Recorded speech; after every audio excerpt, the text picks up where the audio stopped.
Okay, let's go ahead and get started. Looks like so. The first thing that you guys want to do is cut out your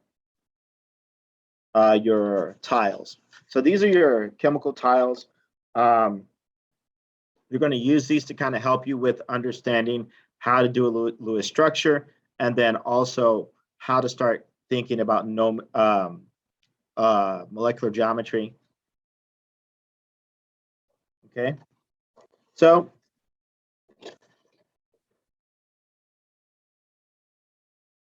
in your sheet, you should have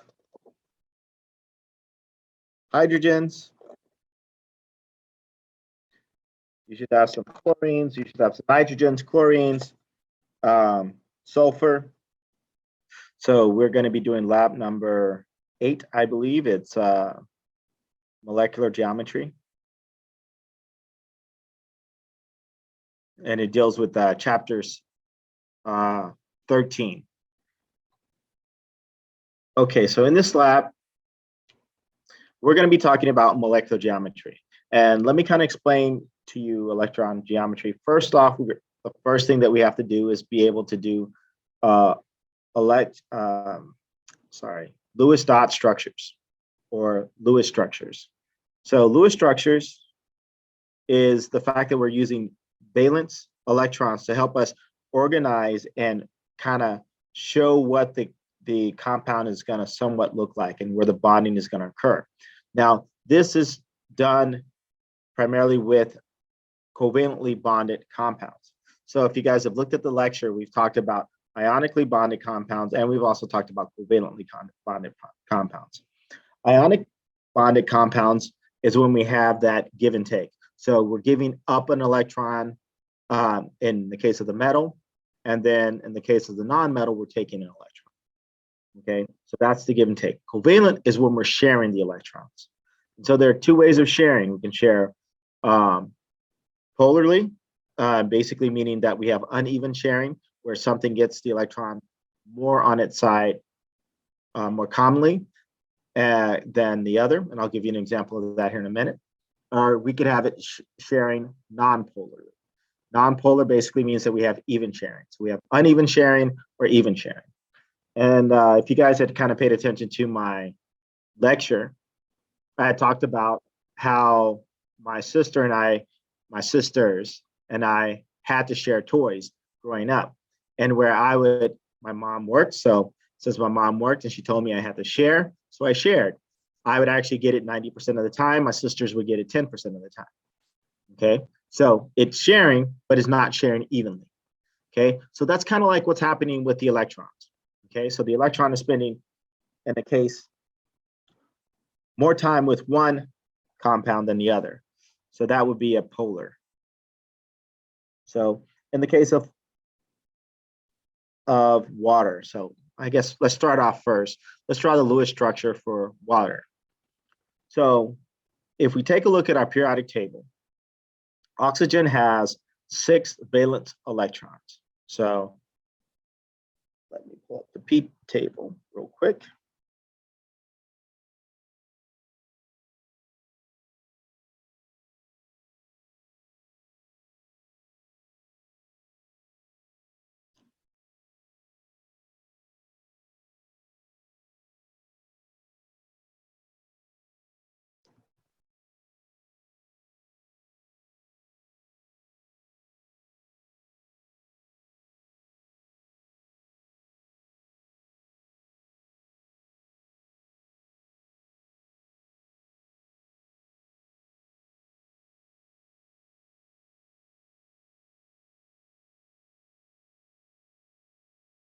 Okay.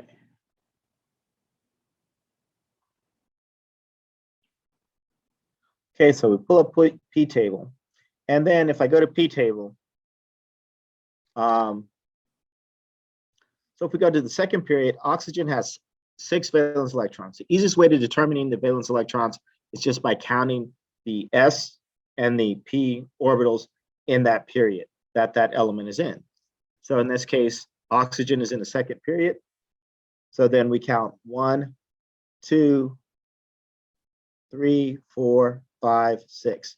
So oxygen has 6 valence electrons. That means electrons it can use for bonding. Okay, so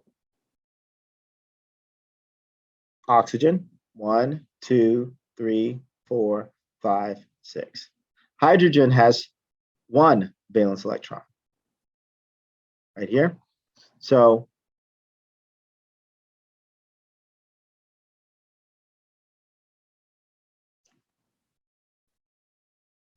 if we're talking about water, which is H2O,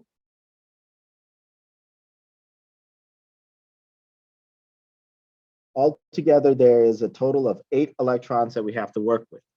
Now, hydrogen is a special case. It wants to be just like helium, meaning that it wants to have 2 electrons around it. Okay, oxygen is going to want to be like neon. So oxygen is going to need to gain 2 more electrons. So by hydrogen sharing its 1 electron,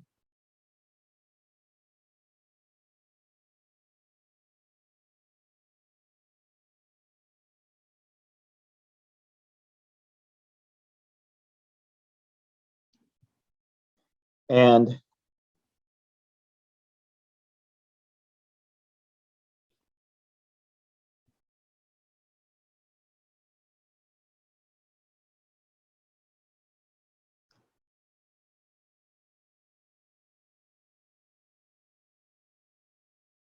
so by each of the hydrogen sharing its 1 electron with that oxygen, and then oxygen also sharing an electron, it's going to form what we call a covalent bond. Okay, and so we represent, that line represents 2 electrons that are being shared between those 2 atoms.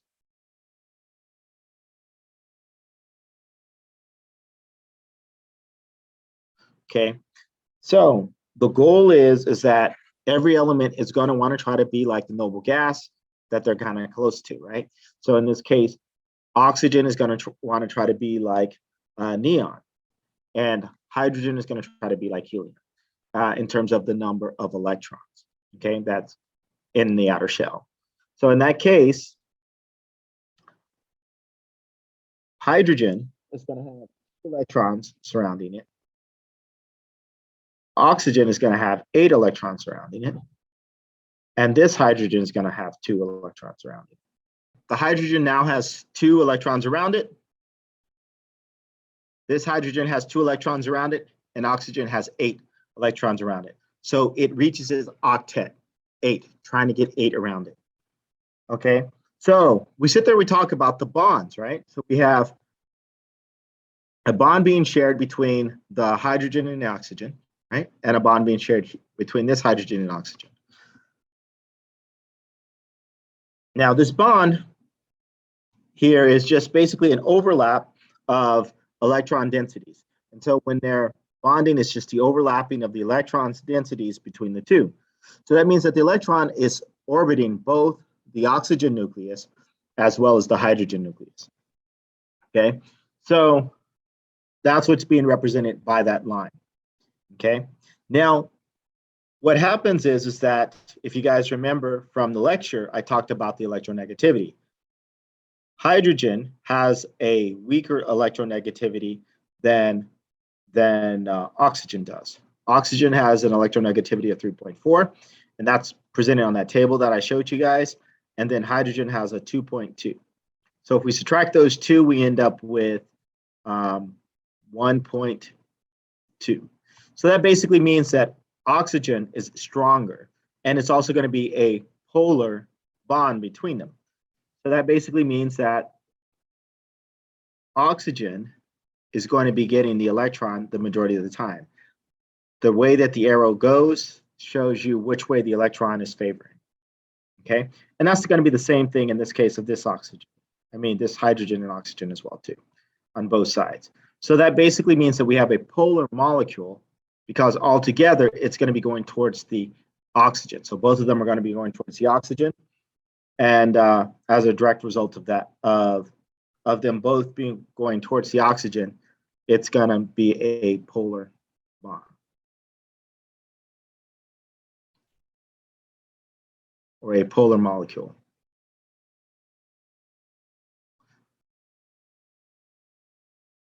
So you guys want to check out chapters 12 and 13, we've kind of talked about that. And it'll also kind of refresh you guys your memory on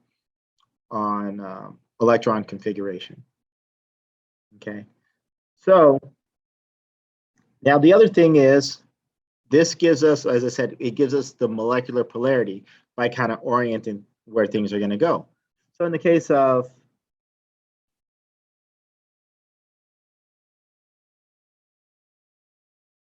methane, which is CH4, and let me see, I think I'm gonna.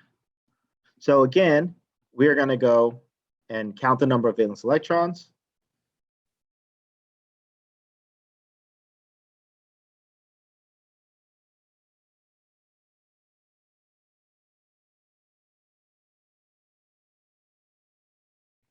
So carbon is in the second period as well. So that's 1, that's 2, that's 3, that's 4. So carbon has 4 valence electrons.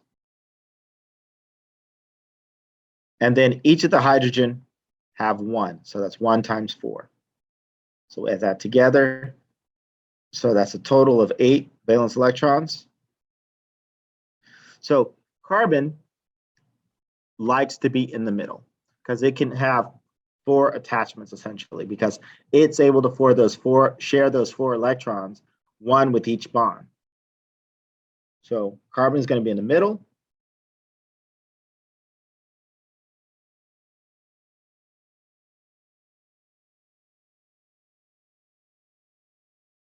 And then, as I said, hydrogen is going to be on the outside.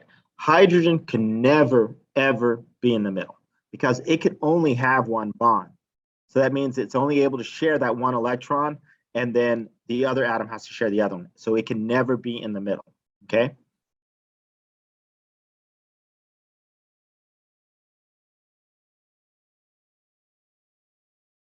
So this would be the Lewis structure for methane.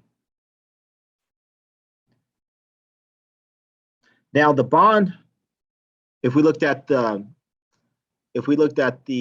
electronegativity between hydrogen and carbon, carbon has a 2.4 electronegativity. And we can actually get this from P table as well. Okay. So carbon has a 2.4 electronegativity, and then hydrogen has a 2.5 electronegativity, and hydrogen has a 2.2 electronegativity.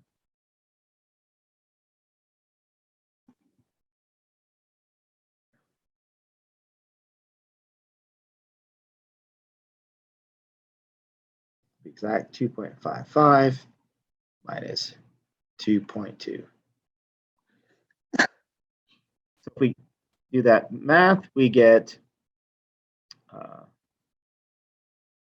0.35, okay, which is less than 0.5, which means that the bond would be a non-polar covalent bond. So the bond here is a non-polar covalent bond. This bond here is also a non-polar covalent bond. This bond here is also a non-polar covalent bond. This bond here is also a non-polar covalent bond. So since we have 4 non-polar covalent bond, each pulling its own independent direction, and so the carbon in the center is not going to have a total polarity at all. So this molecule will be non-polar. Does that make sense? Okay, good. Okay. So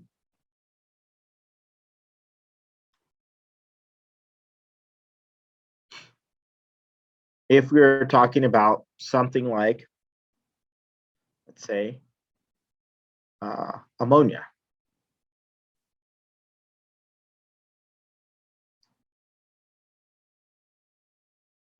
Oops.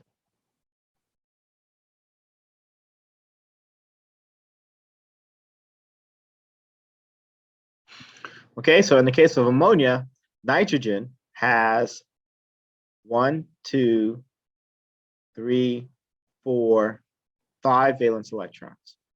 So we have 5 valence electrons for nitrogen, and each of the hydrogens have 1 valence electron. So 3 times 1.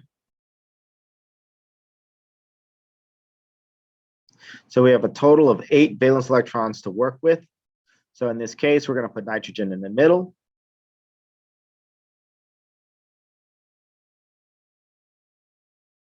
And it has 2. This would be a lone pair electron.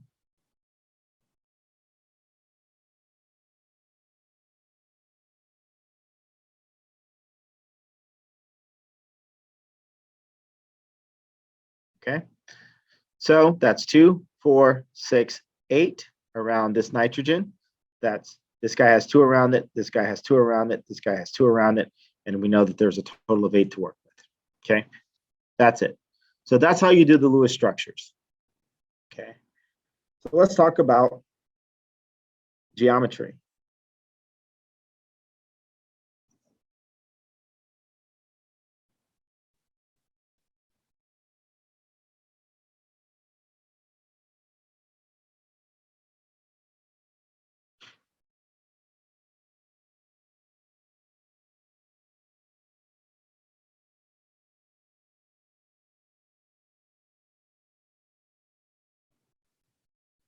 Okay, I don't know if you guys can see my whiteboard. Stuff around, so it makes it easier. Okay, so we had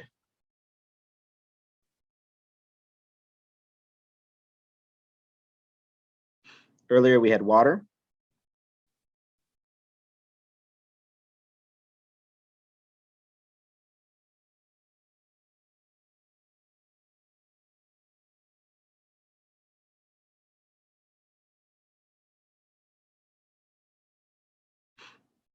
We had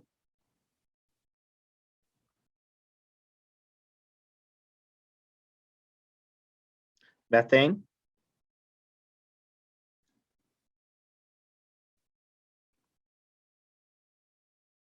And we had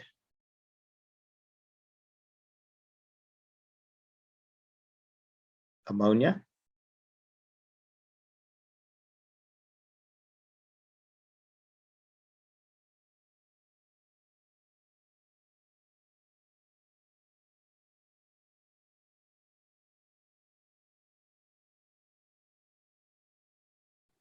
Okay, so when we're talking about electron geometry, we need to kind of understand that the electrons or the electron pairs that's represented here, these lone pairs. So these guys, they want to try to push themselves to be as far away from each other as possible. Okay, so since they're trying to push themselves to be as far away as possible, they're going to orient themselves to sit there and be at the angle that reaches the furthest. So for instance, let's say we had a molecule like, let's see, 2.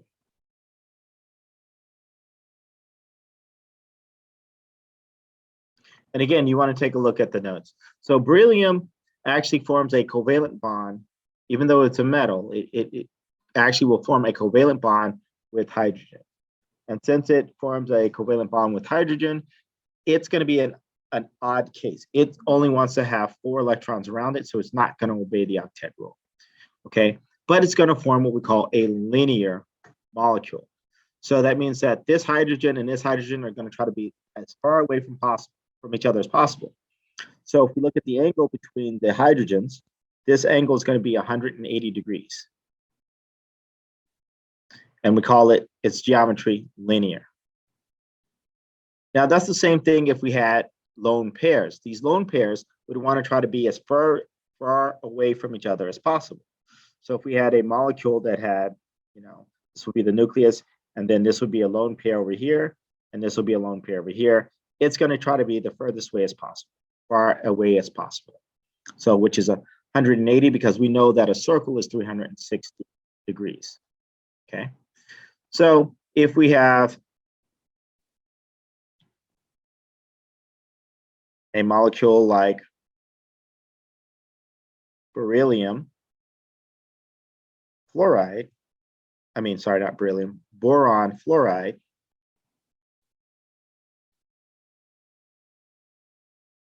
this guy also doesn't obey the octet rule. Boron only likes to have 6 electrons around it.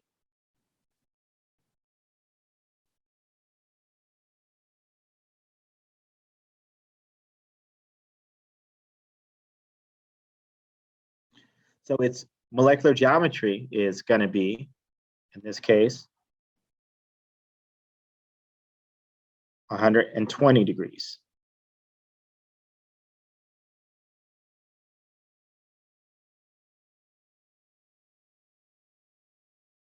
So the angle is going to be 120 degrees between each of the molecules.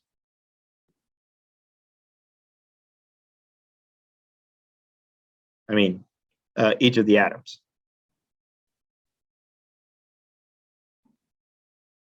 Okay, so since this guy has 3 attachments to it, it's going to be called trigonal, tri meaning 3.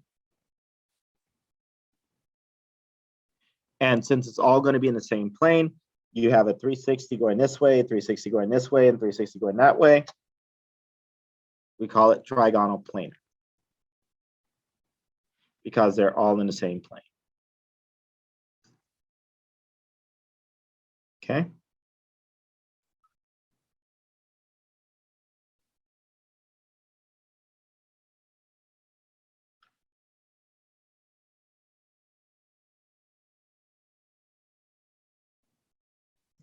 Now, in the case of water, this would be its molecular geometry.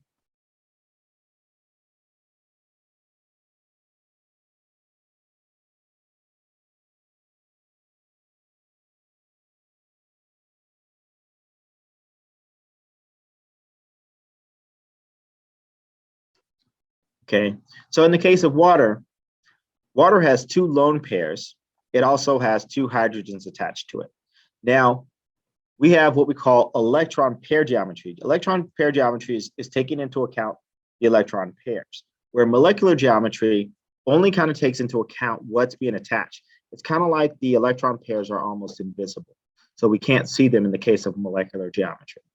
But in the case of electron pair geometry, we're taking into account the atoms that it's attached to, as well as the electron pairs, okay? So since we're taking both of those into account, then if we're talking about the electron pair geometry,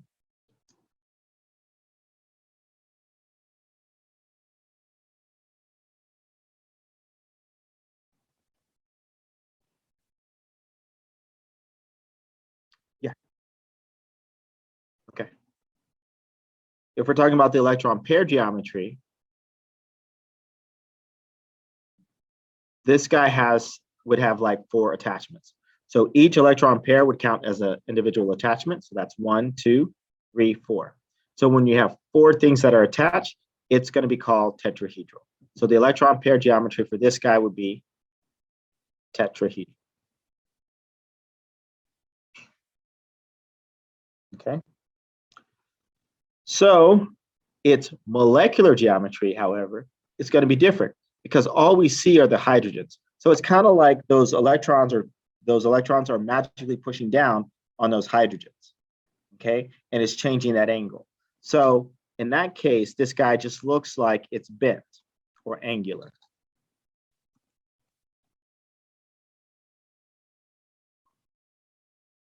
And again, take a look at the lecture notes. It kind of clarifies that with better images. I'm not an artist, so you've got to take the images from the book. It's so much better. Okay, so it's molecular geometry.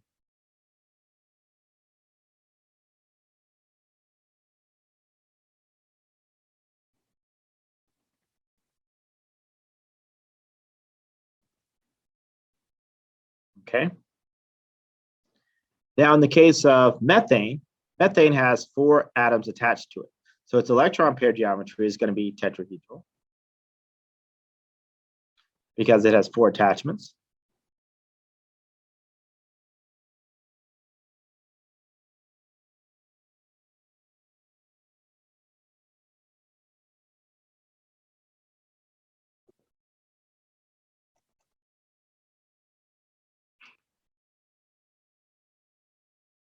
And its molecular geometry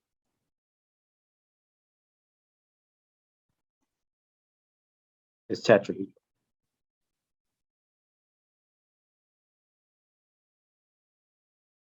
Okay. Now, in the case of ammonia, its electron pair geometry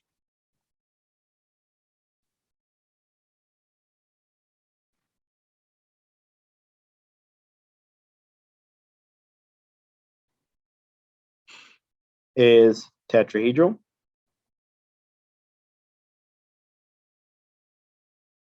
But its molecular geometry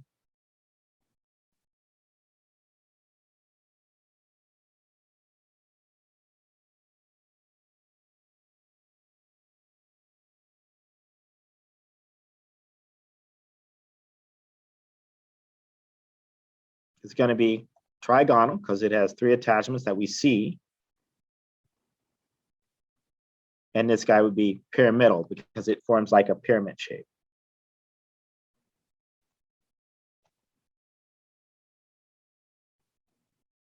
Okay.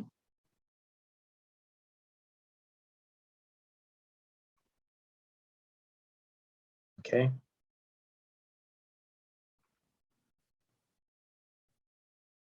Okay, so what happens when we have ionic compounds or we have polyatomic ion? So let's say, for instance, we're talking about SO3 2 minus. Okay, so if we take SO3 2 minus, so the element that has the least electronegativity is going to be put in the middle. So if we looked at the electronegativity of oxygen, let me switch up my screen. So if we looked at the electronegativity of oxygen compared to sulfur, oxygen is more electronegative than sulfur is. Okay, so then sulfur is going to be put in the middle because it's weaker, less electronegative.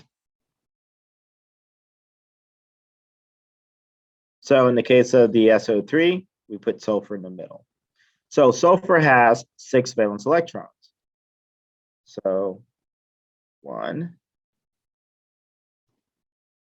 2, 3, 4, 5, 6. Okay. So sulfur has 6 valence electrons. Plus, each of the oxygens have 6 valence electrons. So 6 times 3. Now, also, because this is an ion, that means that we're adding 2 more electrons to it. So we're going to be adding plus 2 more electrons. So altogether, this is going to add up to 18, 20, 26. So we have 26 electrons total. Okay, so we have 26 electrons to work with. So we want to try to set it up so that everybody reaches this octet. So meaning having 8 around it.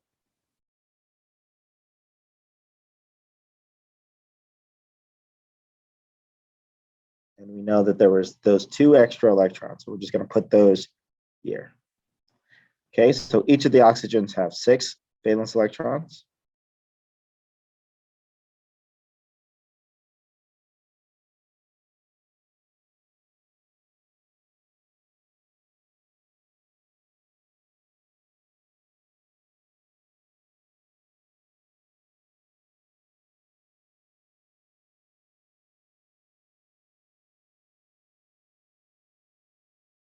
Okay, so if we draw bonds between this hydrogen and the sulfur, this oxygen and the sulfur, and this oxygen and the sulfur. So then that's 2, 4, 6, 8 around this oxygen, 2, 4, 6, 8 around this oxygen, 2, 4, 6, 8 around this oxygen, and 2, 4, 6, 8 around the sulfur. Altogether, we should have 26. So that's 2, 4, 6, 8, 10, 12, 14, 16, 18, 20, 22, 24, 26. That's all 26. So the other thing that we would do is put this guy in brackets and remind us that this had a -2 charge. Okay. So if we're doing the electron configuration, this is the electron configuration for this guy. Okay. So, but if we wanted to try to find out its molecular geometry,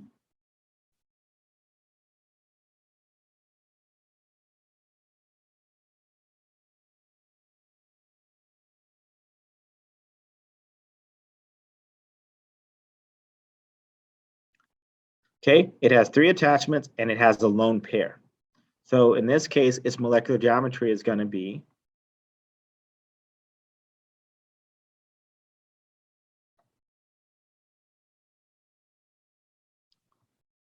trigonal, 3 attachments, pyramidal, because that lone pair causes it to act as if it's being pushed down and you don't see the lone pair.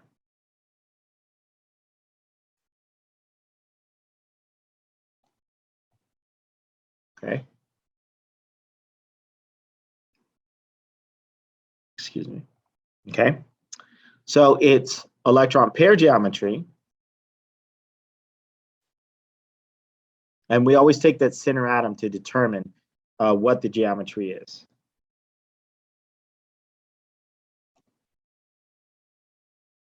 It's going to be tetrahedral.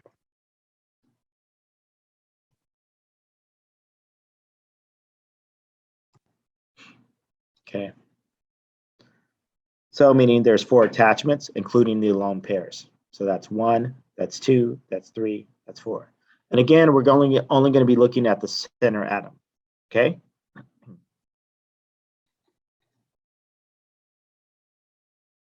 Okay. So that's how we would determine its molecular geometry and its electron pair geometry. Now we want to try to see if it's polar, right? And so the way that we would determine if it's polar is by looking at the attachments and how they interact. And so we know that sulfur and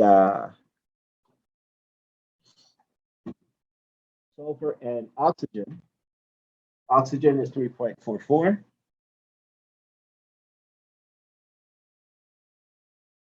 And then sulfur is 2.50.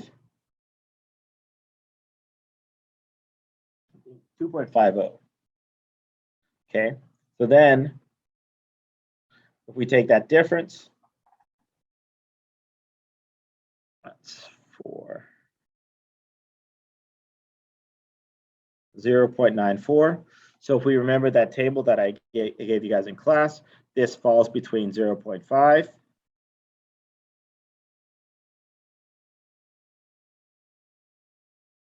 and 1.8.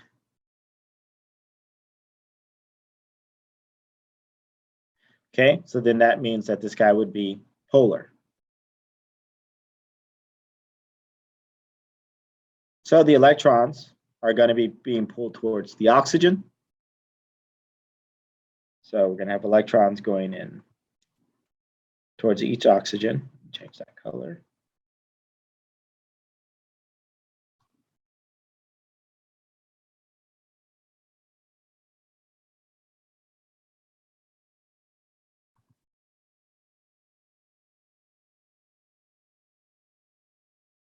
Okay.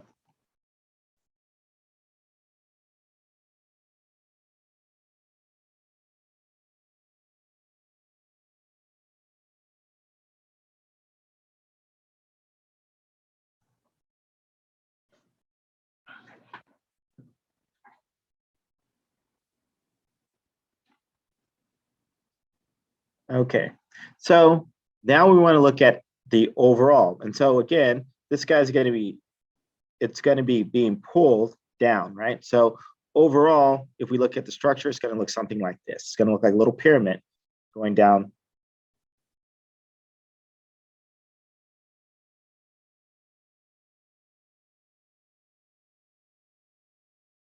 Okay, so that's the way the structure is. And so the oxygens are going to be facing down.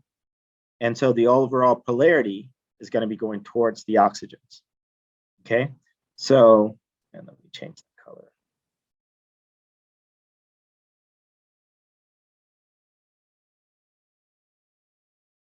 Okay, away from the sulfur. So in that regard, it's going to be a polar molecule.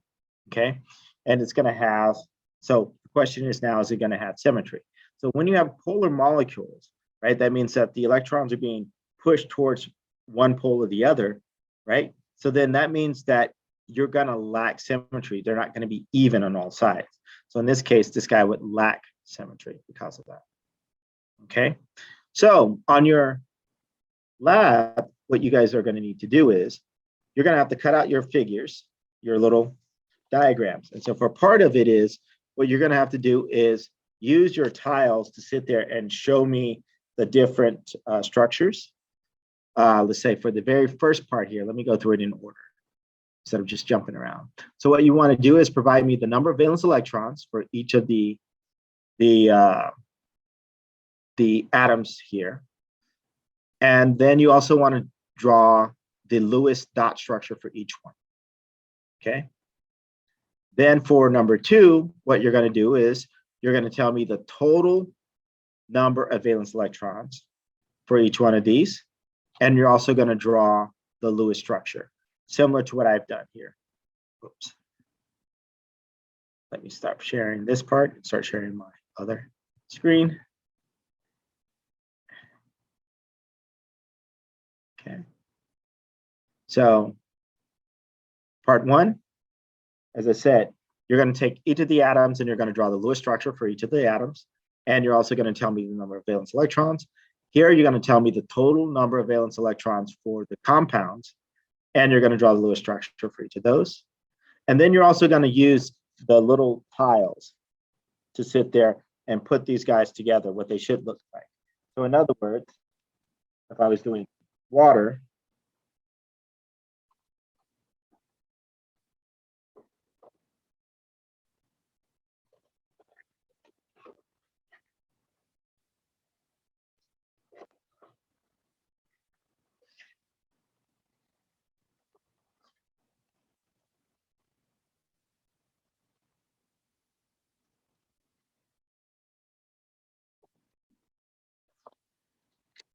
I would have my hydrogen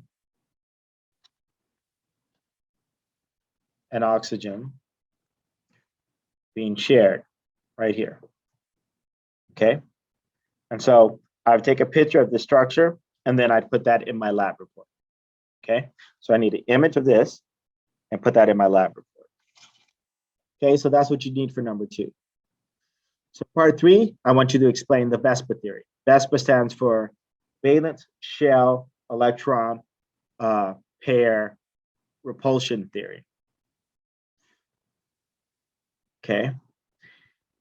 And then I want you to explain to me why why molecular geometry is important. And then part 5, I'd like you guys to complete this table. And so on this table, you have either ions or molecules that you have to draw the Lewis structure for.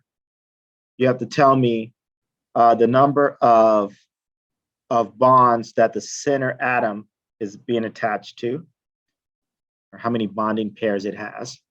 Then you want to tell me the number of lone pairs that the center atom has. Then you want to tell me the molecular geometry. You want to tell me if it's tetrahedral, trigonal planar, trigonal pyramidal, linear, bent. You also want to tell me the bond polarity. That means between each of the different atoms. Like for instance, this is Cl and F. So I want to know the bond between chlorine and fluoride. So if I have chlorine and fluoride that were bonded together, what type of bond would that be? Would it be would the polarity be polar or non-polar? That's what I'm asking for, the bond polarity. So in the case of, say if we have something that has different, okay, so like for instance, this guy has hydrogen, nitrogen, chlorine, and fluoride, right? So it has three different things that are going to be attached to the nitrogen, since we know nitrogen is going to be the weaker and it's going to be put in the middle. So since nitrogen is going to be put in the middle, then the bond polarity, we want to look at the bond polarity between nitrogen and fluorine, then nitrogen and chlorine, and then nitrogen and hydrogen. Okay. So, and then the next thing that you're going to have to do is tell me whether the molecule is symmetric. So we're talking about the whole molecule. So we want to think about it. If electrons are being pulled in one direction or the other direction, that doesn't mean symmetry. If electrons are being pulled in all even directions, it's going to be symmetrical. Okay. And then the last thing that you're going to try to find out is the molecular polarity. So in the case of the molecular polarity, then what we're trying to do is determine if the molecule as a whole is polar. And so that kind of also plays with that symmetry part. Okay. So that's the assignment. What you guys need to do is complete those tables. And if you have any questions, you can come to my office hours, which is on Thursdays, except for this Thursday. But next Thursday, it's Thursday from 9 a.m. until 11. Okay. Or you can email me or text message me. Text message me is usually best. So then I will see you guys in a week. Good luck.